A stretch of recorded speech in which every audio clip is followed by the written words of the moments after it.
So we're going to be going to the scene of accident number 2.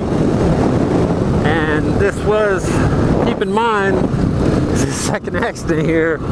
I was only about 4.5 months out of surgery, out of a double fusion. You know what I'm saying? So it wasn't an easy thing, even though it wasn't that bad.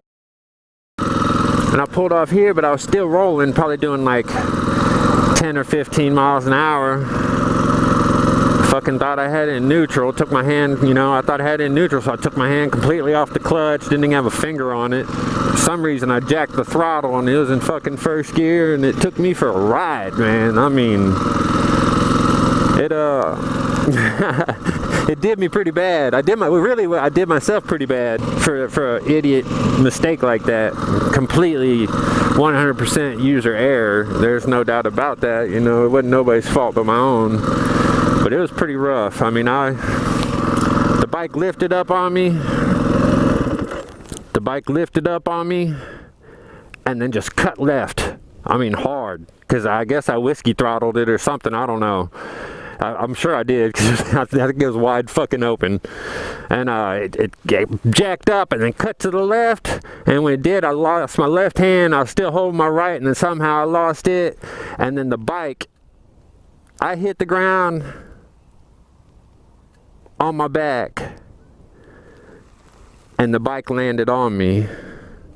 The rear tire of the bike landed on me, on my side and on top of me, and I was pinned underneath it, and the tires just right on my side. This same bald ass tire right here, well, it was brand new at that time. I mean, brand fucking new. And it ate up my skin pretty good. You know, of course, I rode the bike home. You know, there wasn't no need to call for no truck. That's a tough ass bike. You know, it can handle some shit like that. And there wasn't nothing broke on me. You know, I was bleeding, but wasn't nothing broke. I was bleeding from several spots. and had terrible rash on my side from the tire. But I still rode it home. And when I got home, you know, immediately try to clean your wounds to keep them from getting infected. You know, with my side the way it was, and the tire, I mean, the bike was pinned on me there for a minute, and I couldn't get it off me, just the way it was and the way I landed, and frickin', it was the tires just spinning. Ate smooth through and just embedded rubber all in my skin.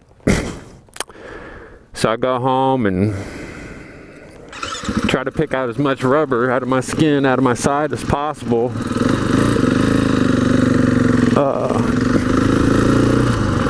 I didn't withstand that for very long. It didn't very much of it get taken out before I decided, you know, didn't much of it get picked out of my skin with tweezers and fingernails before I decided, in a brush, before I decided that it'd be better just to leave it there, and if it heals up in there, that's fine. If it falls out, that's fine, because I didn't want no more of that shit trying to pick it out of my skin, because I mean, it was in there. The rubber was in the skin. I'm not joking.